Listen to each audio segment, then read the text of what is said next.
చెప్పు. అఘోర వీరభద్ర మటమట మధ్యాహ్నాన మశానాన 3 పొల్లులు పొల్లినట్లు నువ్వు చెప్పిన పాదతే ఓం అంతే. ఇంకొకసారి జోరుకు చెప్పు. అదే అఘోర వీరభద్ర మటమట మధ్యాహ్నాన మశానాన 3 పొల్లులు పొల్లినట్లు నువ్వు చెప్పిన పాదతే ఓం.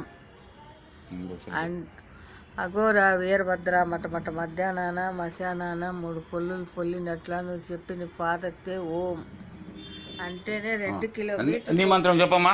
అదే చెప్పిందే. అదే ఈ ఆయమ్మ కాల మంత్రము.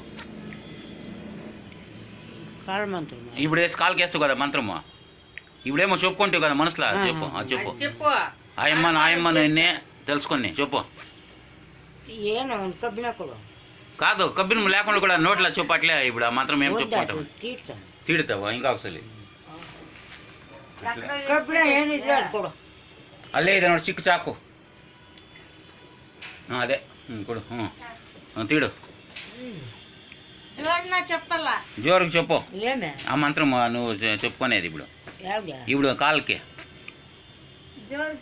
జోరుకు చెప్పుకో. తండ్రి తాయి దేవుడు మొక్కలు బేతాళ పాదుల మీద బన్నీళ్ళు నిల్లు అనేది. తండ్రి తాయి దేవుడు మొక్కలు బేతాళ పాదుల మీద బన్నీళ్ళు నిల్లు అనేది. అంతే.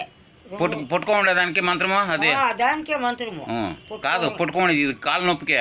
కాలు నొప్పి ఇడిగిపోతుంది. అది ఆయమ్మ చెప్పించింది. ఉలిబల్ల ఆయమ్మ ఇనుమితో ఇరిగిపోని అనేసిందే. మర్చిపోతావా చెప్పు. నేను చెప్తాను చెప్పు. ఇనుము ఇలికిరిగిపోని ఇనుము ఇలికిరిగిపోని అనేది. చెప్పు ఇంకా ఒకసారి. ఇలికిరిగిపోని ఇనుము ఇలికిరిగిపోని అనేది కదా. అంతే 3 కితాలు చెప్పుకుంటే చాలు.